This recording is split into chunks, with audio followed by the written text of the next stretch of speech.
Pada waktu bangsa Israel keluar dari Mesir, firman Tuhan berkata dalam Keluaran 13 ayat 21 yang berbunyi, Tuhan berjalan di depan mereka pada siang hari dalam tiang awan untuk menuntun mereka di jalan, dan pada waktu malam dalam tiang api untuk menerangi mereka, sehingga mereka dapat berjalan siang dan malam.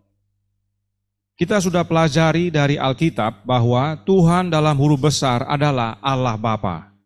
Karenanya, firman Tuhan berkata bahwa Allah Bapa yang berjalan di depan bangsa Israel di dalam tiang awan pada siang hari dan di dalam tiang api pada malam hari. Namun, bila mana kita baca Keluaran 23 ayat 20 dan 21, Tuhan dalam huruf besar berkata kepada Musa, sesungguhnya aku mengutus seorang malaikat berjalan di depanmu untuk melindungi engkau di jalan dan untuk membawa engkau ke tempat yang telah kusediakan. Jagalah dirimu di hadapannya dan dengarkanlah perkataannya. Janganlah engkau mendurhaka kepadanya, sebab pelanggaranmu tidak akan diampuninya, sebab namaku ada di dalam dia. Jadi, Tuhan dalam huruf besar yaitu Allah Bapa mengutus seorang malaikat untuk pimpin bangsa Israel. Malaikat itu ada dalam tiang awan pada siang hari dan dalam tiang api pada malam hari. Malaikat tersebut adalah Yesus Kristus. Sebab Allah berkata dalam ayat 21, jagalah dirimu di hadapannya dan dengarkanlah perkataannya. Alkitab berkata dalam Matius 17 ayat 5 yang berbunyi, dan tiba-tiba sedang ia berkata-kata, turunlah awan yang terang menaungi mereka, dan dari dalam awan itu terdengar suara yang berkata, inilah anak yang kukasihi, kepadanyalah aku berkenan, dengarkanlah dia. Kemudian dalam Ibrani 12 ayat 25, Paulus menulis, jagalah supaya kamu jangan menolak dia yang berfirman, sebab jikalau mereka yang menolak dia, yang menyampaikan firman Allah di bumi, tidak luput, apalagi kita, jika kita berpaling dari dia yang berbicara dari sorga. Jadi jelas, sang malaikat itu adalah Yesus Kristus, anak Allah. Disebut malaikat karena dia adalah utusan. Kemudian malaikat tersebut memiliki nama Bapanya. Filipi 2 ayat 9 dan 10 berkata, itulah sebabnya Allah sangat meninggikan dia dan mengaruniakan kepadanya nama di atas segala nama, supaya dalam nama Yesus bertekuk lutut segala yang ada di langit dan yang ada di atas bumi dan yang ada di bawah bumi. Jelas sekali, malaikat yang Allah Bapa utus adalah anaknya untuk pimpin bangsa Israel. Dan itu sebabnya Roh Nubuat berkata dalam Patriarchs and Prophets halaman 311 paragraf 4. Selama penggembaran Israel, Kristus dalam tiang awan dan tiang api adalah pemimpin mereka. Demikianlah polanya, saudaraku dalam Tuhan. Allah Bapa lah yang pimpin Israel, yaitu melalui anaknya. Jadi, saat kita membaca kitab-kitab dalam Perjanjian Lama dan menemukan ayat-ayat yang berkata, berfirmanlah Tuhan dalam huruf besar, maka itu artinya Allah Bapa berfirman melalui anaknya. Kita perlu simpan kebenaran ini dalam pikiran kita sebagaimana kita renungkan pengalaman bangsa Israel menyeberangi Laut Merah. Mari kita buka Keluaran 14 ayat 1 dan 2. Keluaran 14 ayat 1 dan 2, di sana dikatakan, berfirmanlah Tuhan kepada Musa. Anak-anak, siapa yang berfirman di sini? Allah Bapa melalui anaknya, Yesus. Jadi yang bicara kepada Musa siapa? Yesus, anak Allah. Jadi anak-anak kalau baca Alkitab, sekarang harus bisa ingat, terutama Perjanjian Lama. Begitu dikatakan, maka berfirmanlah Tuhan kepada Musa, oh anak-anak langsung ingat, ini Bapa bicara kepada anaknya, terus anaknya bicara kepada siapa? Musa, ya. Ingat selalu itu. Berfirmanlah Tuhan kepada Musa demikian, katakanlah kepada orang Israel supaya mereka balik kembali dan berkemah di depan Pi Hahirot antara Migdol dan laut, tepat di depan Baal Zephon, berkemahlah kamu di tepi laut. Dikatakan dalam ayat ini, mereka berkemah di tepi laut. Nah, banyak yang coba bikin petanya. Kalau kita lihat di internet, banyak jenis peta yang berusaha menggambarkan di mana posisi bangsa Israel berkemah ini. Yaitu di tepi Laut Merah itu. Tapi karena banyak, kita tidak tahu mana yang benar. Oleh karena itu kita tidak perlu lihat peta, tapi kita bisa lihat bagaimana situasi mereka dari kesaksian bangsa itu sendiri. Kita baca dalam Keluaran 14 ayat 11. Di sana dikatakan, dan mereka berkata kepada Musa, apakah karena tidak ada kuburan di Mesir, maka engkau membawa kami untuk mati di padang gurun ini? Apakah yang kau perbuat ini terhadap kami dengan membawa kami keluar dari Mesir? Dari pernyataan ini, kita dapat membayangkan kondisi atau letak situasi mereka di tepi laut itu. Kondisi mereka tidak punya harapan. Mereka tahu mereka pasti mati, sebab di depan mereka laut, di kiri dan kanan gunung, di belakang ada siapa? Ada Firaun dengan pasukannya datang mendekat. Itu sebabnya Roh Nubuat berkata dalam Testimonies for the Church volume 4, halaman 21 paragraf 2. Malam ketiga mereka mendapati diri mereka terkurung di kedua sisinya oleh pegunungan, sementara Laut Merah terbentang di depan mereka. Mereka bingung dan sangat menyesalkan kondisi mereka. Mereka menyalahkan Musa yang membawa mereka ke tempat ini, karena mereka yakin bahwa mereka telah mengambil jalan yang salah. Secara manusia memang jalan salah. Depan laut, kiri kanan gunung, di belakang musuh datang mendekat. Mereka terperangkap, mereka terjebak. Itu sebabnya mereka marah sama Musa. Memangnya tidak ada kuburan di Mesir sampai kami harus mati di padang gurun ini? Mereka tahu mereka pasti mati. Tapi apakah mereka mati? Tentu tidak. Perhatikan perkataan Tuhan kepada Musa dalam Keluaran 14 ayat 15. Dikatakan di sana, berfirmanlah Tuhan kepada Musa, mengapakah engkau berseru-seru demikian kepadaku? Katakanlah kepada orang Israel supaya mereka berangkat. Tuhan memerintahkan Musa agar Israel bergerak maju. Dalam terjemahan bahasa Inggris versi King James dikatakan go forward. Forward artinya apa? Maju ke depan, ya. Yaitu maju menuju laut. Di depan mereka laut. Suatu perintah yang di luar akal manusia. Di kiri gunung, di kanan gunung, di belakang musuh, di depan laut. Disuruh maju. Ya. Dan untuk melindungi anak Allah yang ada dalam tiang awan, naik bergerak mundur ke belakang bangsa Israel, menjadi pembatas antara Israel dengan Mesir. Ya, anak-anak, tadinya itu tiang awan di depan karena tugasnya memimpin. Tapi karena tentara Mesir mendekat, yang awan naik, dia mundur. Dia menjadi pembatas antara Mesir dengan Israel. Sehingga Mesir tidak bisa maju menyerang. Karena tiang awan itu membuat daerah Mesir apa? Gelap. Daerah Israel terang. Inilah yang dilakukan untuk menolong mereka supaya bisa maju.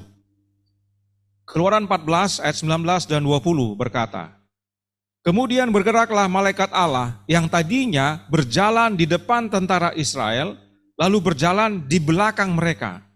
Dan tiang awan itu bergerak dari depan mereka, lalu berdiri di belakang mereka. Demikianlah tiang itu berdiri di antara tentara orang Mesir dan tentara orang Israel. Dan oleh karena awan itu menimbulkan kegelapan, maka malam itu lewat, sehingga yang satu tidak dapat mendekati yang lain semalam-malaman itu. Ya, Mesir tidak bisa maju ke daerah perkemahan orang Israel karena gelap dibuat oleh awan itu. Dan kita sudah tahu malaikat yang dimaksudkan adalah Yesus Kristus, anak Allah. Anak Allah lindungi Israel dari serangan pasukan Mesir supaya Israel dapat maju. Tapi bagaimana bisa maju? Di depan ada laut yang dalam. Bagaimana Israel dapat berjalan melintasi laut itu? Tuhan kemudian berfirman kepada Musa dalam Keluaran 14 ayat 16. Dikatakan, dan engkau Angkatlah tongkatmu dan ulurkanlah tanganmu ke atas laut dan belahlah airnya, sehingga orang Israel akan berjalan dari tengah-tengah laut di tempat kering. Inilah caranya. Musa diminta angkat tongkat dan ulurkan ke depan laut, supaya laut terbelah. Kita baca Quran 14 ayat 21 dan 22, dikatakan di sana, lalu Musa mengulurkan tangannya ke atas laut, dan semalam-malaman itu Tuhan menguakkan air laut dengan perantaraan angin timur yang keras, membuat laut itu menjadi tanah kering. Lalu terbelahlah air itu. Demikianlah orang Israel berjalan dari tengah-tengah laut di tempat kering, sedang di kiri dan di kanan mereka air itu sebagai tembok bagi mereka. Jadi meskipun Musa yang diminta untuk mengulurkan tangannya ke atas laut, tetapi yang membuat Laut Merah terbelah dan menyediakan jalan tanah yang kering bagi umat adalah Tuhan dalam huruf besar. Allah Bapa lah yang sediakan jalan, yaitu jalan keselamatan. Nah, ada berapa jalan yang dibuka saat itu? Hanya satu jalan. Israel tidak punya harapan untuk hidup. Israel terjebak. Tapi Allah Bapa sediakan satu jalan, jalan kelepasan, asal umatnya percaya dan mau maju.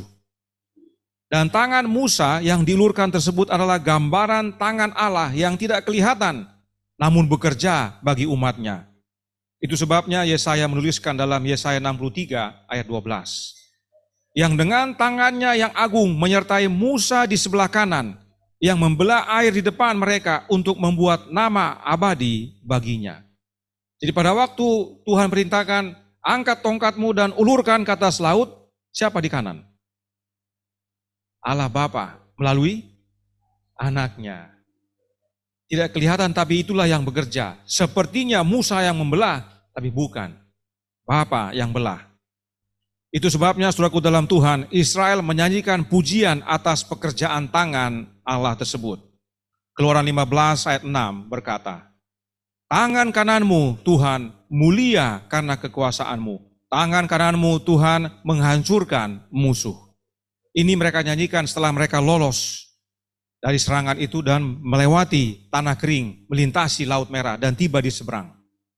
Dan tentang tangan Tuhan ini, tangan kanan Tuhan ini, pemazmur berkata dalam Mazmur 118 ayat 14 sampai 17 dikatakan, Tuhan itu kekuatanku dan mazmurku, ia telah menjadi keselamatanku.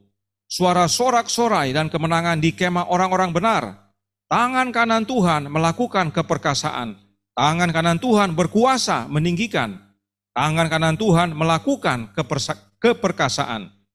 Aku tidak akan mati, tapi hidup, dan aku akan menceritakan perbuatan-perbuatan Tuhan. Saudaraku dalam Tuhan, mazmur ini adalah mazmur yang dinyanyikan Yesus bersama para muridnya menjelang dia ditangkap di Taman Getsemani. Roh Nubuat berkata tentang ayat ini dalam Review and Herald tanggal 1 November tahun 1881 paragraf 12.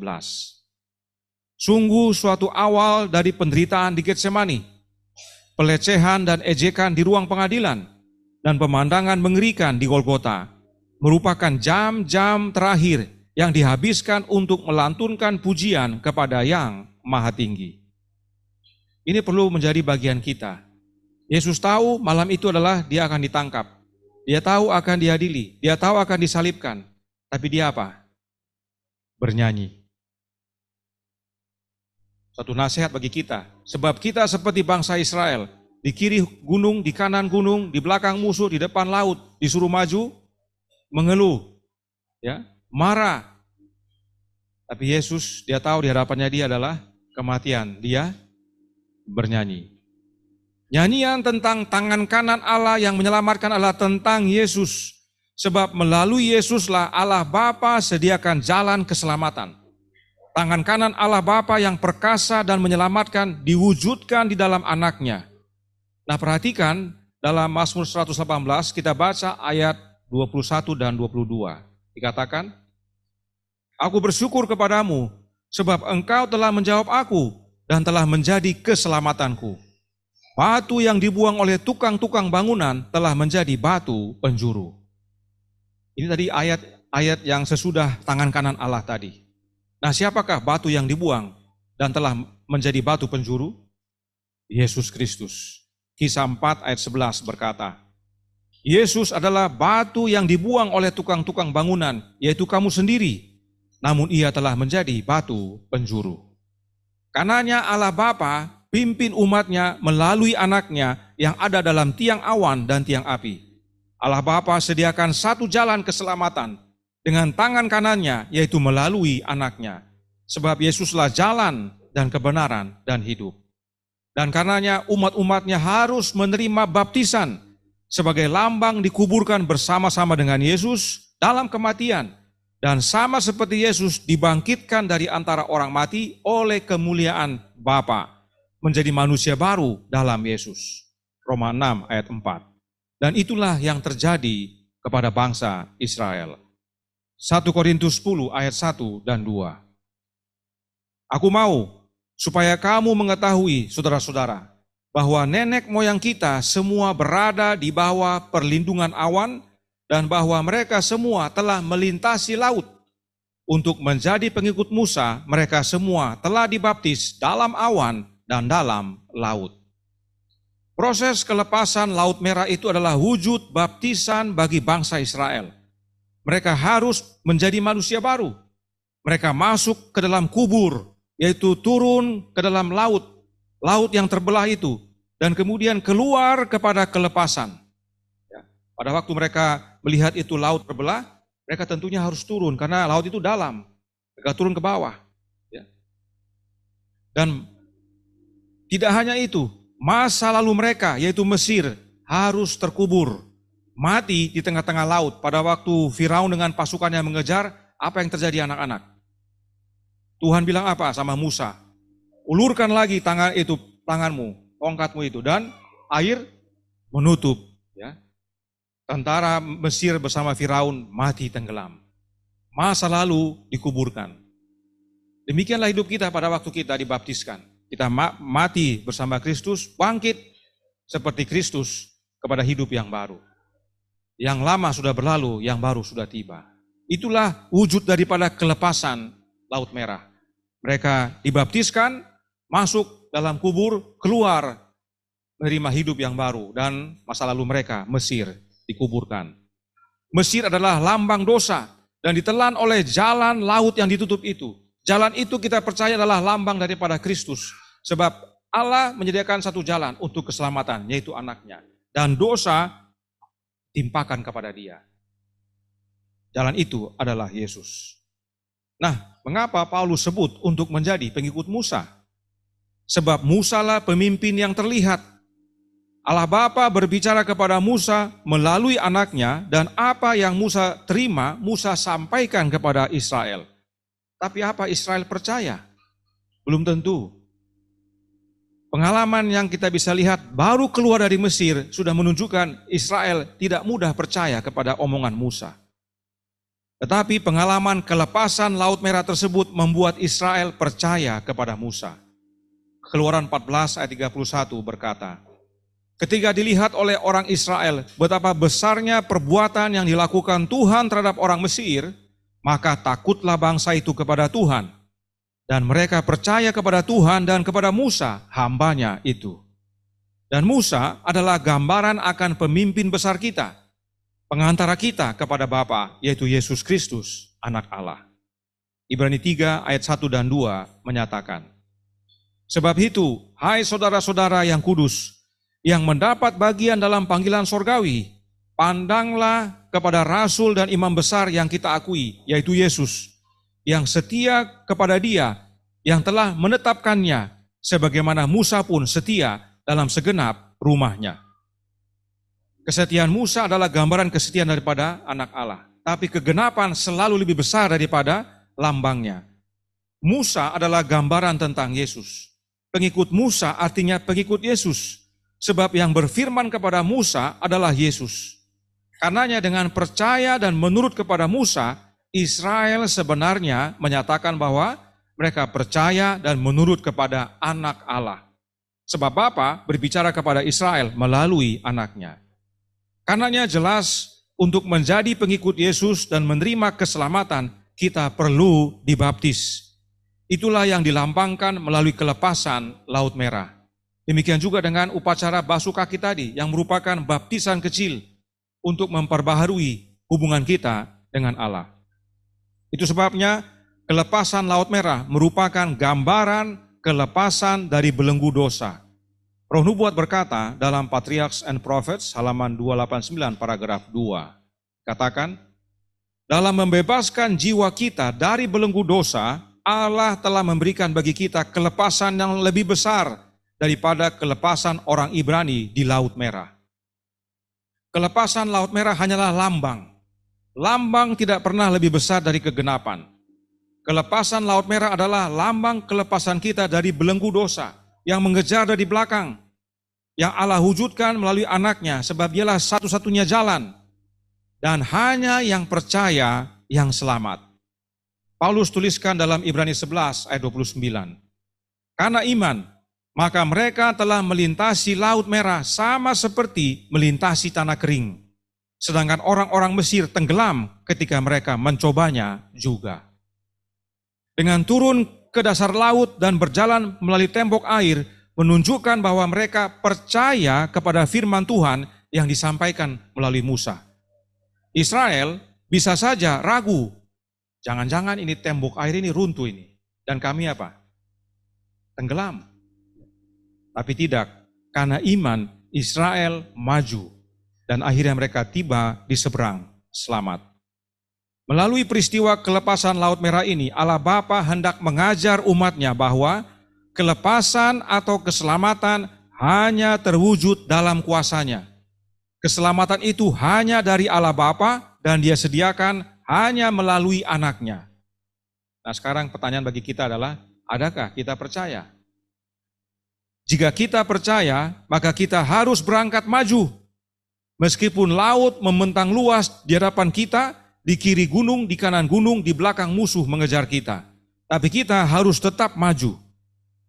Dan meskipun belum terbuka jalan, meskipun laut belum terbelah, tapi saat Tuhan perintahkan maju, maka kita maju. Roh Nubuat menasihati kita dalam Testimonies for the Church, volume 4, halaman 25, paragraf 4. Perhatikan. Perintah ilahi adalah majulah. Mereka tidak perlu menunggu sampai jalan itu menjadi jelas, dan mereka dapat memahami keseluruhan rencana pembebasan mereka. Tujuan Allah adalah terus maju, dan Dia akan membuka jalan bagi umatnya. Ragu-ragu dan bersungut-sungut berarti menunjukkan ketidakpercayaan kepada Yang Maha Kudus Israel. Allah dalam pemeliharaannya membawa orang-orang Ibrani ke daerah pegunungan, dengan Laut Merah di hadapan mereka, agar Dia dapat melakukan pembebasan mereka dan menyingkirkan musuh-musuh mereka untuk selama-lamanya. Dia dapat menyelamatkan mereka dengan cara lain, namun Dia memilih metode ini untuk menguji iman mereka dan memperkuat kepercayaan mereka kepadanya. Penting sekali, itu sebabnya saudaraku dalam Tuhan, kalau saudara baca dalam buku-buku perjanjian lama seperti buku Ulangan, buku Mazmur, ya, ada lagi buku yang lain, peristiwa menyeberangi Laut Merah ini diulang-ulang sama para nabi. Diceritakan kembali bagaimana kuasa Tuhan bekerja bagi umatnya. Ini suatu peristiwa yang mengubahkan sebenarnya. Itu sebabnya Keluaran 14 ayat 31 tadi katakan, maka takutlah bangsa itu kepada Tuhan dan mereka percaya kepada Tuhan. Israel dan Tuhan dipersatukan melalui peristiwa ini, dan musuh Israel dihancurkan. Dan Allah Bapa wujudkan kegenapannya di dalam Yesus. Sebab melalui Yesus kita dipersatukan dengan Bapa, dan dalam Yesus setan dimusnahkan. Inilah sebabnya kelepasan Laut Merah adalah bagian dari rencana keselamatan. Melalui pengalaman Laut Merah, Allah Bapa ajar Israel dan kita semua bahwa Dialah juru selamat kita, dan keselamatan Bapa wujudkan melalui anaknya. Satu-satunya jalan kepada Bapa. Kita terjebak, saudaraku dalam Tuhan. Tidak ada jalan keluar. Kita tidak punya harapan. Kematian pasti menjadi bagian kita. Dan musuh semakin lama semakin mendekat. tapi Bapa berkata, maju. Adakah kita percaya? Sebagaimana kita ikuti perjamuan suci, makan roti dan minum anggur, renungkan perintah Bapa untuk maju. Adakah kita takut dan ragu melihat kondisi yang tidak ada harapan? Di kiri gunung, di kanan gunung, di belakang musuh, di depan laut. Adakah kita percaya kepada Bapa dan anaknya, lalu maju kepada keselamatan? Kita akan mengikuti bacaan roti yang akan dibawakan oleh Saudara Brand. Dan sebagaimana kita mendengarkan dan menikmati roti nantinya, renungkan, sudah di mana hidup kita? Adakah kita berdiam diri atau mau maju saat Tuhan panggil? Baik saudara-saudara, sebelum kita mengambil dan makan roti yang melambangkan tubuh Kristus, saya akan membacakan dari 1 Korintus 11 ayat 23 dan 24. Sebab apa yang telah kuteruskan kepadamu, telah aku terima dari Tuhan, yaitu bahwa Tuhan Yesus pada malam waktu ia diserahkan mengambil roti, dan sesudah itu ia mengucap syukur atasnya. Ia memecah-mecahkannya dan berkata, inilah tubuhku yang diserahkan bagi kamu. Perbuatlah ini menjadi peringatan akan aku. Kita bertelut, kita berdoa. Tuhan Allah Bapa kami yang ada dalam kerajaan surga, Allah pencipta langit, bumi, laut dan segala isinya, Allah yang maha besar, maha kuasa, sumber dari segala sesuatu, yang kami sembah selalu di dalam nama anak-Mu Yesus Kristus, yang adalah Tuhan dan Juru Selamat kami. Kami berterima kasih, oh Tuhan, karena hari Sabat ini kami perkumpulan serayu boleh datang berkumpul bersama-sama, menyatukan hati kami, mengikuti acara perjamuan suci, oh Tuhan. Kami akan mengambil roti dan makan yang melambangkan tubuh Kristus. Oh Tuhan, kami berterima kasih karena kematian-Mu di kayu salib, kami boleh diselamatkan. Berkati acara ini Tuhan, ampuni salah dosa kami yang banyak. Di dalam nama Yesus kami sudah berdoa. Amin. Sebagaimana kita makan roti, berdoa dalam hati. Roh Nubuat berkata dalam Testimonies for the Church, volume 4, halaman 26, paragraf 4. Orang-orang Ibrani merasa letih dan ketakutan. Namun jika mereka menahan diri ketika Musa memerintahkan mereka untuk maju, jika mereka menolak untuk mendekat ke Laut Merah, Allah tidak akan pernah membukakan jalan bagi mereka. Dengan berjalan menuju ke air laut, mereka menunjukkan bahwa mereka beriman kepada firman Allah yang disampaikan oleh Musa. Mereka berbuat semampu mereka. Lalu Allah, yaitu yang Maha Perkasa Israel, melaksanakan bagiannya dan membelah air untuk membuat jalan bagi kaki mereka. Bagian kita, saudaraku dalam Tuhan, beriman dan maju. Keselamatan tidak menjadi bagian kita bila mana kita diam atau menolak panggilan. Keselamatan hanya bagi mereka yang percaya dan bergerak maju. Keselamatan bukan bagi mereka yang tunggu, lihat jalan sudah ada atau belum, sudah terbuka atau belum. Keselamatan adalah percaya kepada perintah Allah sebab Dia pasti sediakan jalannya. Kita akan mendengarkan bacaan anggur yang akan disampaikan oleh Saudara Peter. Kita akan membaca dari 1 Korintus 11 ayat 25 dan 26. Demikian juga ia mengambil cawan sesudah makan lalu berkata, cawan ini adalah perjanjian baru yang dimeteraikan oleh darahku. Perbuatlah ini setiap kali kamu meminumnya menjadi peringatan akan aku. Sebab setiap kali kamu makan roti ini dan minum cawan ini, kamu memberitakan kematian Tuhan sampai Ia datang. Kita berdoa, kita bertelut. Mari kita berdoa. Tuhan Allah, Bapa kekal di sorga, Allah pencipta langit bumi dan segala isinya, kami puji, muliakan, agungkan Engkau Bapa. Kami datang menyembah Engkau melalui Yesus Anak-Mu. Kami mengaku dosa dan salah, ampunilah kami, baharui hidup kami, biarlah darah Anak-Mu yang kudus membasuh dosa kami, melayakkan kami untuk menghadap hadirat-Mu pada Sabat yang kudus ini. Bapa di sorga, sucikanlah hati kami, Roh Yesus anak-Mu, Kau kirimkan tinggal diam di hati kami, mengubah hidup kami. Dan biarlah dengan kami meminum akan cawan ini yang melambangkan darah Yesus, kami tahu kami sudah ditebus, kami sudah menang, dan biarlah kami boleh setia. Biarlah kami boleh bersatu hati dalam visi misi, selalu menjadi anak Tuhan dan mewartakan akan Injil kebenaran kepada mereka yang belum mendengarnya. Bapa di sorga, berkati akan perbaktian Sabat kami yang kudus ini, kehendak-Mu yang jadi, ampun dosa dan salah. Hanya melalui Yesus anak-Mu, kami berdoa dan mengucap syukur. Amin. Kita akan minum anggur yang telah tercurah bagi kita untuk menghapus, memperbaharui hidup kita, dan biarlah melalui hari ini kita maju. Kita bersama Tuhan percaya Dia pimpin kita sampai di seberang. Sambil minum, silakan berdoa dalam hati masing-masing. Dengan harga yang amat mahal,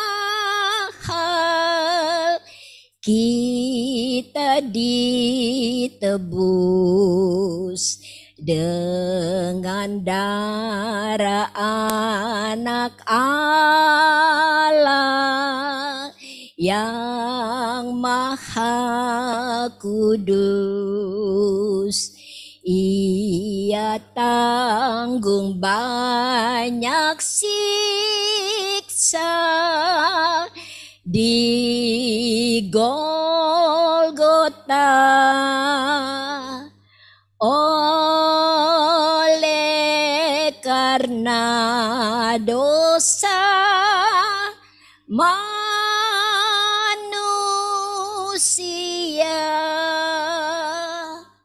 kasihan anak Allah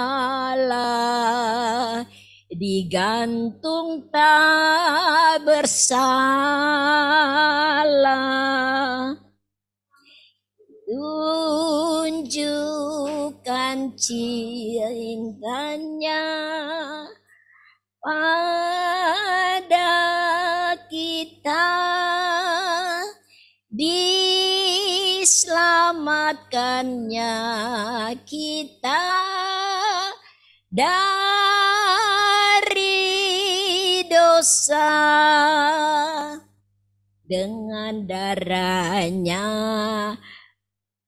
anak Allah, kita selamatlah, dinyatakan dengan cinta dalam kematiannya. Ia pikul kayu palang, hati tenang, dipukul, ditampar, ia sabar. Kasihan anak Allah. Yang tahu kita nyanyi sama-sama. Digantung tak bersalah, tunjukkan cintanya pada kita, diselamatkannya kita dari dosa, diselamatkannya kita dari dosa. Melalui upacara perjamuan suci kita mengabarkan bahwa kita yang seharusnya mati, kita sudah terjebak, tidak ada harapan. Tapi Bapa sediakan jalan keselamatan bagi mereka yang percaya. Dan untuk sampai di seberang, kita harus maju. Kita tidak akan sampai di seberang jika hanya berdiam dan bahkan menolak untuk jalan. Kita harus bergerak maju menuju negeri perjanjian. Sekarang pertanyaannya adalah, apakah ada yang kita perlukan saat kita maju? Perhatikan apa yang Roh Nubuat nyatakan berikut ini, yang kita ambil dari buku The Great Controversy. The Great Controversy halaman 457 paragraf 2. Karena panjang saya bagi dalam 2 slide. Dikatakan, sejarah Israel kuno merupakan ilustrasi yang mencolok tentang pengalaman masa lalu tubuh Advent. Maksudnya umat Advent. Allah memimpin umatnya dalam pergerakan Advent, sama seperti Dia memimpin bangsa Israel keluar dari Mesir. Dalam kekecewaan besar, iman mereka diuji, seperti halnya iman orang-orang Ibrani di Laut Merah. Seandainya mereka masih percaya pada bimbingan yang telah menyertai mereka dalam pengalaman masa lalu, mereka akan melihat keselamatan dari Allah. Jika semua orang yang telah bekerja sama dalam pekerjaan pada tahun 1844 telah menerima pekabaran malaikat ketiga dan mengabarkannya dalam kuasa Roh Kudus, maka Tuhan akan menempa upaya mereka dengan luar biasa. Banjir terang akan dicurahkan ke atas dunia.